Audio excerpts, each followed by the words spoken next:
It's funny how life can change in an instant. One moment, everything feels like it's in place, stable, predictable, and then the next, it all comes crashing down. That's how it happened for me. There was no slow build-up, no warning signs. Just a single phone call. I remember that night so clearly. I had just finished a long day at work and was looking forward to a quiet evening at home. My wife, Natalia, was out at some networking event, something she had mentioned once, but I never really paid attention to the details. She'd been gone for a few hours, and I was just lounging on the couch, mindlessly flipping through TV channels. That's when my phone rang.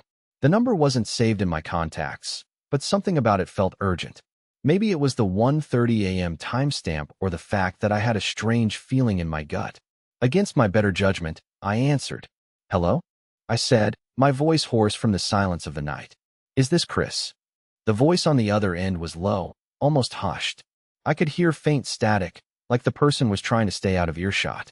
My heart skipped a beat, sensing something was off. "Yes, this is Chris. Who's calling?" There was a long pause, a heavy silence. And then, the words came. "This is Rachel. I'm Natalia's friend. I think you need to know something." Rachel? I had never heard of her. Natalia had never mentioned a Rachel in her life. My mind raced. "What's going on?" I asked, my voice tightening. A part of me already knew that this wasn't going to be some innocent phone call. "You need to check her phone. Now," Rachel continued, her voice shaking. "She's not who you think she is, and I don't know how to tell you this, but you deserve to know the truth. She's been seeing someone behind your back." I felt the blood drain from my face as the words sank in. My wife, Natalia, the woman I had been married to for 3 years, was having an affair. I wanted to scream. I wanted to hang up the phone, to pretend this conversation had never happened. But I couldn't. I felt like I was paralyzed. I just listened. Rachel continued, her words tumbling out in a rush. "I didn't want to get involved, but I've seen it all. The late-night texts, the secret meetings. It's with someone close to you, Chris. Someone you would never expect." My mind spun, trying to process what I was hearing. It didn't make sense. It couldn't be true. But then, the doubts started creeping in, crawling into the deepest corners of my mind. I couldn't ignore it. There was something about the way Rachel spoke, the sincerity in her voice, that made me wonder if this was real. I felt sick to my stomach. "Who is it?" I asked, my voice trembling. "Who is she seeing?" Rachel didn't answer right away. There was a long pause, and for a moment, I thought she might hang up. But then, the truth came out. "It's Mark. Mark, my best friend. The man I had known since college, the guy I trusted with everything. The person who had been by my side through thick and thin." The thought of him being involved with my wife made my blood run cold. I didn't know what to say. My mind went numb. All I could hear was the sound of my own breathing, shallow and uneven. I wanted to throw the phone against the wall, to demand answers from Rachel, from Natalia, from everyone. But instead, I stayed frozen. The room felt smaller, the walls closing in on me. My mind couldn't process it. Mark and Natalia? My wife. How had this happened? "Chris, I'm sorry," Rachel said, her voice softening. "I just couldn't keep this from you anymore. You need to confront her, or it's going to keep happening. I'll be here if you need me, but I can't be involved any further." And then she hung up. I sat there in silence for what felt like hours, trying to collect my thoughts. I was overwhelmed with a mixture of anger, disbelief, and a deep sense of betrayal. Everything I thought I knew about my life, about my relationship with Natalia, was suddenly called into question. How could I have been so blind? How long had this been going on? And most importantly, how had Mark, someone I considered a brother, become a part of this betrayal? It felt like the ground had shifted beneath me, leaving me standing on unstable ground. I could hardly breathe, let alone think straight. But one thing was clear in my mind. I couldn't let this go. I had to confront Natalia. I had to get the truth, even if it tore everything apart. But what was I supposed to do now? How do you confront the love of your life when you find out she's been lying to you for so long? I didn't know where to begin, but I knew I had to start somewhere. And I knew that whatever happened next would change everything. Little did I know, this was just the beginning. I spent the next few hours in a haze, staring at the ceiling as my thoughts spiraled into chaos. My phone lay next to me on the couch, its silence deafening. I kept wondering if this was all some terrible mistake, if maybe Rachel had gotten the wrong idea, or worse, if someone was playing a cruel joke on me. But deep down, I knew it wasn't. There was something about Rachel's voice that felt genuine, and the fact that she was so desperate to get the truth out made me think that maybe she couldn't bear seeing me live in the dark any longer. But even knowing that didn't make the reality any easier to face. Mark, my best friend, the guy who had stood by my side through everything, was betraying me in the worst way possible. And Natalia, my wife, the woman I thought I knew better than anyone, was in on it. I didn't know what to do next. Part of me wanted to storm out of the house and confront them both immediately.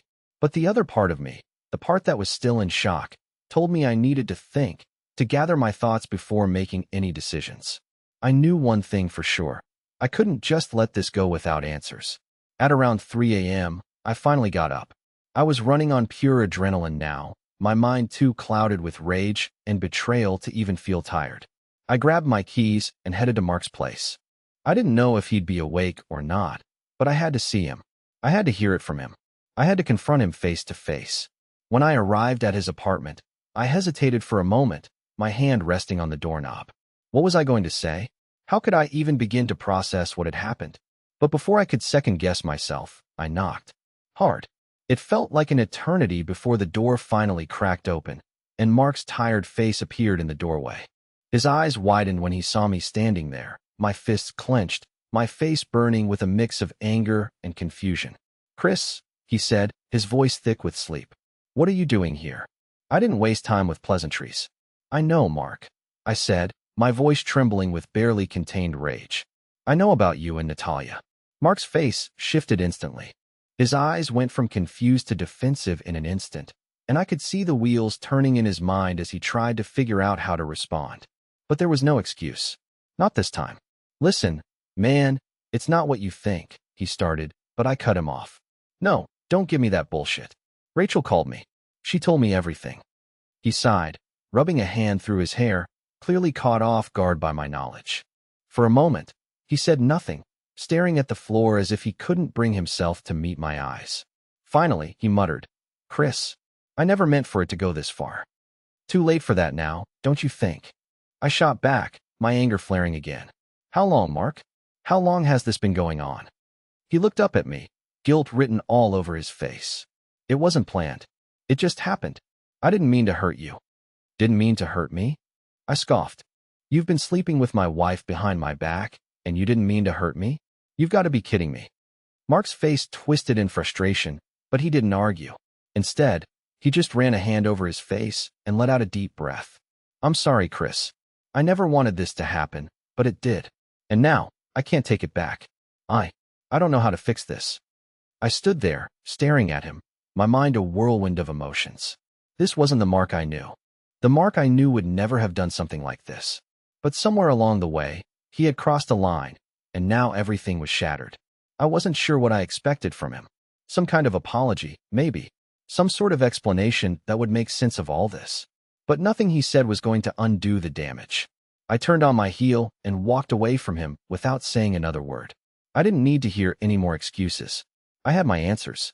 And now, I had a decision to make. As I drove back home, my mind kept racing. I had to confront Natalia. There was no turning back now.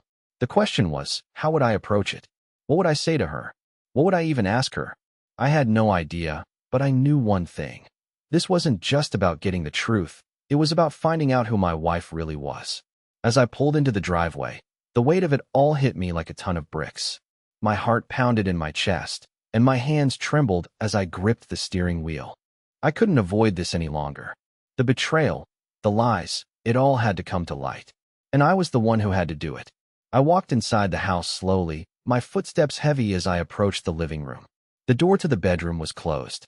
I could hear faint sounds coming from inside. Natalia's voice, quiet and distant. My heart rate quickened as I raised my hand to knock. But before I could even touch the door, I heard it. The unmistakable sound of someone's voice. A man's voice. And just like that, I knew everything had changed. I froze, hand hovering inches from the bedroom door. I hadn't expected to hear anything. Not yet, anyway. But there it was. A man's voice, muffled but unmistakable, coming from the other side of the door. It was Mark's voice. My heart skipped a beat. My mind raced, processing what I was hearing. What the hell was he doing here? How long had he been in there? The questions piled on top of each other, but there was no time to answer them. I had to act. I took a step back, trying to steady myself. I needed to think clearly. I couldn't storm in there like a maniac. But how did I confront them? My mind felt like it was on fire, every nerve in my body screaming for answers. I stood in the hallway for what felt like hours, listening to the muffled sounds. Mark's voice came through again, clearer this time, but still indistinct. And then, Natalia's voice followed. It was too soft to make out the words, but the tone was unmistakable. The way she spoke to him, it wasn't casual. It was intimate. That's when I realized it wasn't just an affair. This wasn't just a mistake, or something that had happened. This was something long-term. They were comfortable, familiar. This wasn't a one-time thing. This had been happening for a while. I could feel the anger bubbling inside me, but I also felt a knot of dread. I wasn't ready for what I was about to do, but I couldn't wait anymore. I had to face her. I had to hear the truth from her own mouth. I took a deep breath, walked toward the door, and knocked. A pause, then the shuffle of movement inside. The sound of footsteps. The door creaked open, just enough for Natalia to peer out, her face surprised but not panicked. She wasn't even trying to hide the guilt. "Chris," she said, her voice soft, almost as if she was caught in a lie but wasn't sure how much I knew. "What are you doing here?" "I could ask you the same thing," I said, my voice cold. "What's going on in there, Natalia?" Her face paled, but she didn't flinch. She didn't even look ashamed, just resigned. "It's not what you think," she said quickly, stepping back to try to shut the door. But I stopped her. "I know it's not what I think. It's worse. It's worse than I could have imagined." I pushed the door open a little more, and there he was. Mark, standing just inside, wearing nothing but his jeans, clearly trying to act casual, but the look in his eyes gave him away. He knew I knew. "I didn't want it to happen this way," he said, his voice strained, almost apologetic. I wasn't sure if I wanted to scream, to punch him, or just walk away. "You didn't want it? You've been sleeping with my wife behind my back for who knows how long, and now you didn't want it?" Mark didn't say anything. He just stood there, like a man caught in a trap, unable to explain himself. Natalia, though, stepped forward, a strange calm settling over her. "Chris, please, let's talk about this. Let's not do this right now. Not like this." But I couldn't hold it in anymore. The betrayal, the lies, it all spilled out. "How long, Natalia? How long has this been going on? And don't tell me it's nothing. You think I'm stupid?" Tears welled up in her eyes, but there was no apology in them. No sorrow. Just guilt, and maybe fear of what I might do next. "It's been for months, Chris. I'm sorry," she whispered, her voice barely audible. "Months." My mind raced. Months. She had been lying to me, betraying me, and I hadn't seen a thing. I had been right in front of her, thinking everything was fine, while she was sneaking around with my best friend. "You're sorry." I choked, my voice cracking under the weight of her words. "That's it? That's all you have to say?" Natalia looked down, unable to meet my eyes. "I never meant to hurt you, Chris. But you did." I finished for her. "You did hurt me. You both did." Mark stepped forward, his hands raised in a futile attempt to stop me. "Chris, man, No," I snapped, turning to him. "Don't even say it. You've already said enough." I didn't know what to do next. I was flooded with so many emotions. Anger, sadness, betrayal, but most of all, confusion. How had it all come to this? How had I let it happen? Why hadn't I seen the signs? For a long moment, we stood in the hallway, no one saying anything. Then Natalia spoke again, her voice softer this time. "Chris, I held up my hand to stop her. "Don't. I don't want to hear it. Not from you. Not from either of you." I turned and walked out of the house, not looking back. I wasn't sure where I was going or what I was doing, but I had to get away. I had to clear my head. As I slammed the front door behind me, the reality of it all hit me like a ton of bricks. I had been living a lie. The woman I loved, the man I trusted, both of them had betrayed me in the worst possible way. And now, there was no going back. I didn't know where I was going as I stepped into the night. The cool air hit my face, but it didn't clear the fog that was clouding my mind. I walked aimlessly down the street, trying to put some distance between myself and what had just happened. The weight of the betrayal settled deeper into my chest with every step. I couldn't escape the images of Mark standing there in my house, Natalia's tear-filled eyes, and the quiet, sickening truth of it all. I needed answers, but I wasn't sure I was ready for them. What would I even ask them? What could they possibly say to make any of this better? The silence of the night was deafening, and the more I walked, the more I felt the need to confront them again. I needed closure, but I didn't even know what closure looked like anymore. After an hour of mindlessly walking, I finally found myself standing in front of a bar. It wasn't a place I usually went, but it felt right somehow. Maybe I was looking for something to drown the thoughts in, something to take the edge off the pain. I pushed the door open and stepped inside. The dimly lit bar was nearly empty, save for a few patrons hunched over their drinks. I made my way to the counter, ordered a whiskey, and sat down, hoping the alcohol would numb the ache in my chest. I didn't know how long I sat there, just staring into the amber liquid in front of me. The world felt distant, like I was detached from everything happening around me. And then, just as I was beginning to think I might be able to escape, my phone buzzed. I looked at the screen. It was a message from Natalia. "Chris, we need to talk. I know you're angry, but please, let's meet. I owe you an explanation." I stared at the message, my heart pounding. I wanted to throw the phone across the room, to block her out of my life forever. But a part of me, the part that still cared, that still loved her, wanted to hear what she had to say. I stared at the screen for a long time before I replied. "You've said enough. There's nothing left to say." I put the phone down, drained my glass, and pushed myself out of the seat. But just as I was about to leave, the door opened, and I saw someone I didn't expect. Mark. He walked in, his face tense, his eyes scanning the room until they landed on me. I didn't want to see him. I didn't want to be in the same room with him. But he made his way over to me, his steps deliberate. "Chris, can we talk?" he asked, his voice almost pleading. I didn't answer him immediately. Part of me wanted to ignore him, to leave without another word, but I knew I wouldn't get the peace I was looking for until I heard what he had to say. I nodded, though every part of me was screaming not to engage. He sat down across from me, his eyes searching mine. "I know you're pissed off. I get it. I'm the last person you want to see right now, but I need you to hear me out." "Why? So you can justify what you did?" I shot back, unable to hide the bitterness in my voice. He sighed, rubbing the back of his neck. "No, I'm not here to justify it. I'm here to apologize. I've screwed up, and I'm not asking you to forgive me. But I want to make sure you understand that it wasn't just some fling. I never meant for things to get this far." "Too late for that, Mark," I said, cutting him off. "You've already crossed the line. And Natalia, what the hell, man? How long has this been going on?" "I didn't plan it," he said quietly.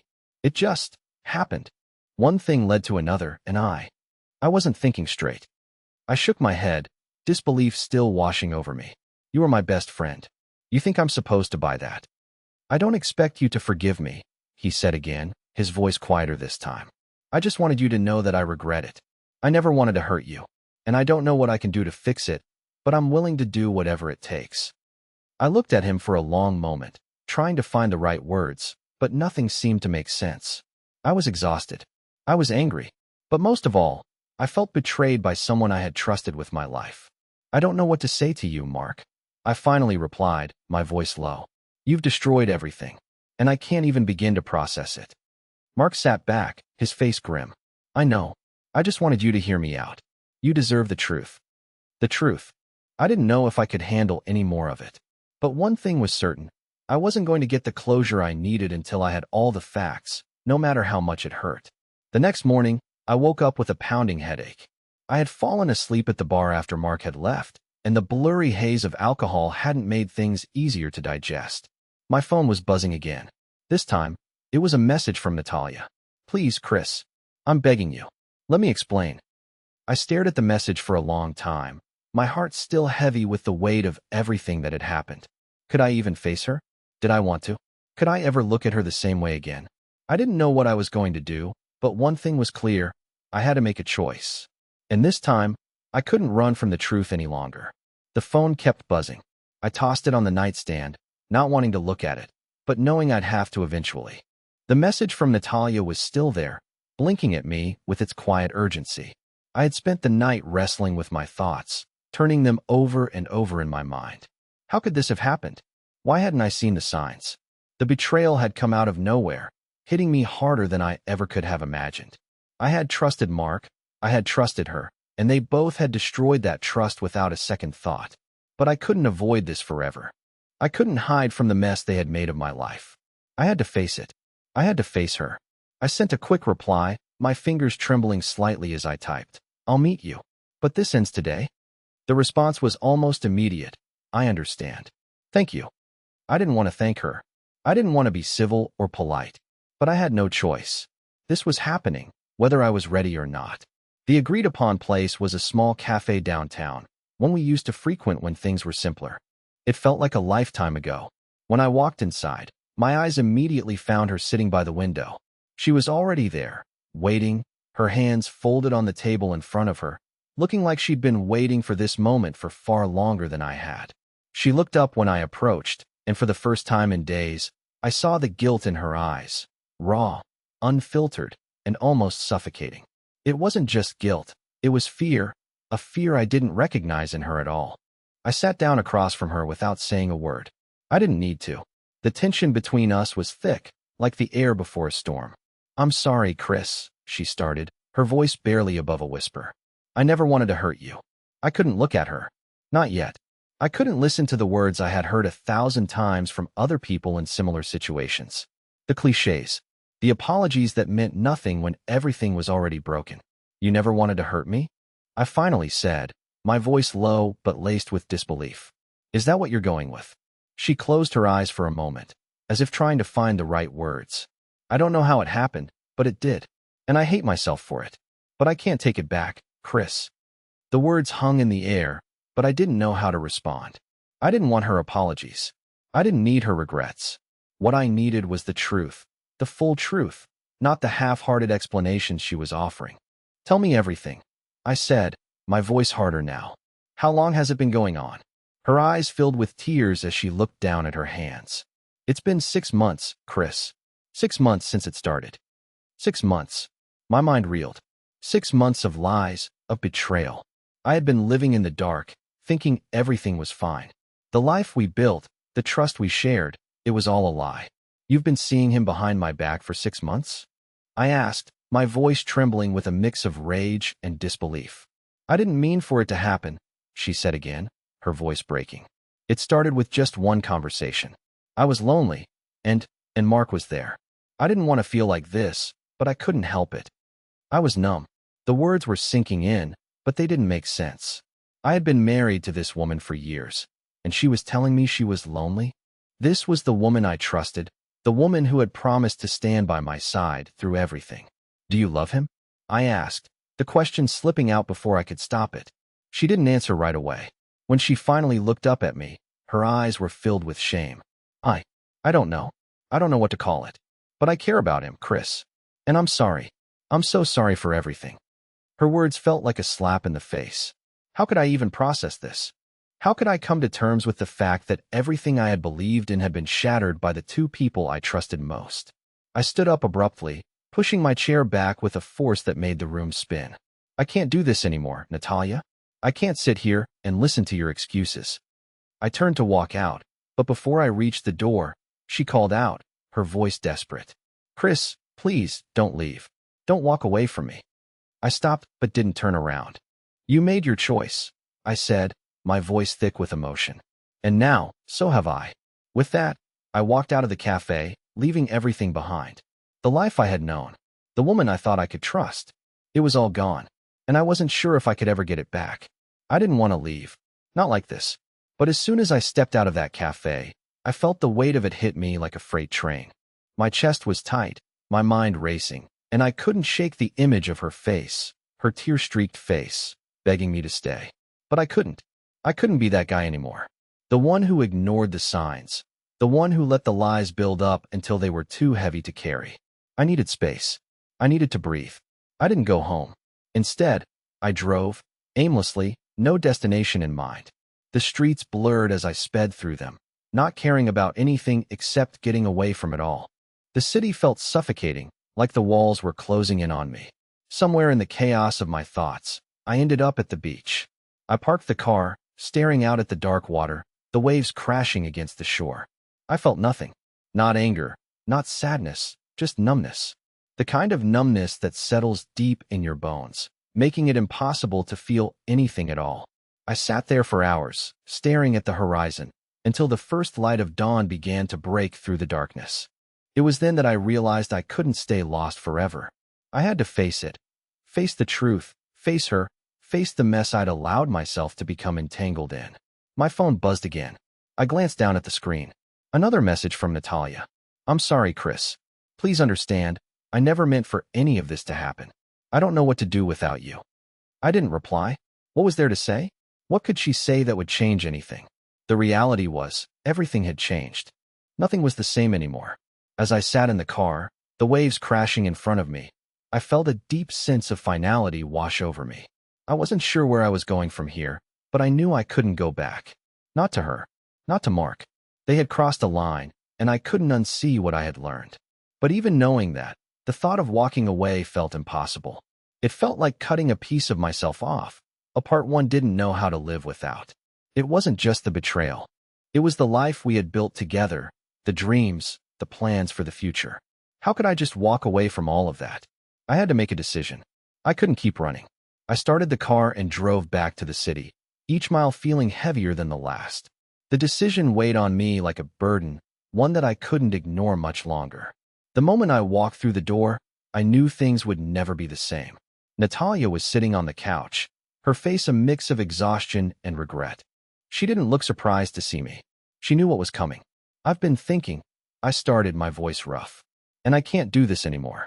I can't keep pretending everything is okay." Her eyes welled up with tears, but she didn't say anything. She didn't try to stop me. She just sat there, waiting for me to finish. "I can't stay with you," I said, the words coming out like a knife through my chest. "You've broken my trust in a way that I don't think I can ever repair." She nodded, her face crumpling as she buried her face in her hands. "I understand," she whispered, her voice breaking. "I don't deserve you, Chris. I never did." I didn't know how to respond. Part of me wanted to reach out, to comfort her, but the other part of me knew I couldn't. Not anymore. "I don't know how we got here," I said quietly, my eyes fixed on the floor. "But I can't keep living a lie." I turned to leave, but just before I reached the door, I paused. "I hope you figure things out, Natalia. I really do. But I can't be part of this anymore." And with that, I left. I walked out of the door, not looking back. The life I thought I had was gone. And maybe, just maybe, that was for the best. The silence in the house felt suffocating. As soon as I closed the door behind me, I felt a weight lift and fall at the same time. The decision to leave, to end everything, was one I knew I had to make. But now that it was done, the emptiness was more overwhelming than I could have imagined. I hadn't expected to feel so hollow. I walked through the living room, my footsteps echoing in the quiet space, and paused at the photo of Natalia and me on the wall. We looked so happy. It felt like a lifetime ago. I could feel the pull to look back, to pick up the phone and call her, to ask if there was some way to fix it. But I knew there wasn't. There was no going back from betrayal like that. I moved toward the kitchen, opened the fridge, but there was nothing inside that I wanted. Nothing that felt familiar or comforting. I felt like a stranger in my own life. I was standing in a house that once held everything I loved, and now it was just a collection of rooms full of memories that felt more like ghosts. I grabbed my keys, slammed the door behind me, and drove. I didn't know where I was going, but I knew I couldn't stay there. Hours passed. I ended up at a park near the outskirts of town, the place where I used to come to clear my head when life felt too overwhelming. But it didn't feel the same anymore. Nothing felt the same. I sat on a bench, staring out at the empty fields, the late afternoon light casting long shadows on the ground. I kept thinking about how easy it had been to trust them both. Mark, my best friend, the person who knew everything about me, and Natalia, the woman who promised me forever. Both of them had betrayed me in ways I couldn't even begin to process. A part of me wanted to lash out, to scream at the sky and demand answers. But instead, I just sat there, letting the weight of the betrayal wash over me. I had lost everything, and there was nothing left to hold on to. Then my phone buzzed again. I had almost forgotten about it. I pulled it out, and the screen lit up with a message from Mark. "Chris, I know this is hard, but I need you to understand. I'm sorry. I didn't want to hurt you." The message was simple, but it didn't matter. There was no apology that could undo what had been done. I sat there for a moment, staring at the screen, unsure of how to respond. What could I say to him? What could I say to the man who had been like a brother to me, who now felt like a stranger. I didn't reply. I couldn't. Instead, I turned the phone off and tossed it on the bench beside me. I couldn't face any of it right now. All I wanted was silence. I didn't know how long I stayed there. Time felt like it had stopped. The sun was beginning to set when I finally got up, feeling like I had no real destination anymore. I got back in the car and drove. But where was I going? What was I supposed to do next? The house, the memories, everything I had known, it was all gone. And I had no idea how to rebuild from here. I didn't know how long I had been driving. The road seemed endless, stretching into the horizon, but it gave me the space I needed. The silence, the solitude, it all felt like a necessary pause. A moment to breathe, to gather my thoughts, to process everything that had happened. When I finally stopped, I found myself in a small town a couple of hours outside of the city. It wasn't a place I had ever been before, but something about it felt right. I pulled into a parking lot, stepped out of the car, and took a deep breath of the fresh air. The weight that had been pressing down on me for weeks, months even, seemed to lift just a little. I walked around the quiet streets, the kind of place where time seemed to slow down, and people took the time to look you in the eye and say hello. It wasn't like the chaos of the city, where everything was always moving, always running. This place felt peaceful, like it was giving me the chance to start over. As I sat on a bench, watching the world go by, I realized something. I had spent so long wrapped up in the pain of what I had lost that I hadn't noticed what was still there. There was still life to be lived. There was still hope. And for the first time in a long while, I allowed myself to feel that. I wasn't ready to rush back into anything. There was too much to heal, too much to work through. But I wasn't broken. I wasn't lost. I was just finding my way again. It took me weeks to get back to myself, to truly heal. I stayed in the small town for a while, found a quiet place to stay, and slowly started to piece my life back together. I learned how to be content with my own company, to enjoy the silence, and most importantly, to forgive myself for letting things get to that point. Eventually, I went back home. The house was still empty, but it didn't feel as cold as it once had. I started over, filling it with new things, new energy. I reconnected with old friends, with family, with parts of myself that had been buried under the weight of the past. I even started going to therapy, learning how to manage the emotions that had seemed too heavy to carry. One day, I found myself at the beach again, staring out at the water. But this time, I wasn't running from my problems. I was facing them, head on, with a strength I didn't know I had. As the waves crashed against the shore, I smiled. I wasn't where I thought I would be, but maybe that was okay. Life wasn't perfect, but it was mine to shape. And for the first time in a long while, I felt free. The future was uncertain, but I was ready to face it. And with each step forward, I knew that the best was yet to come.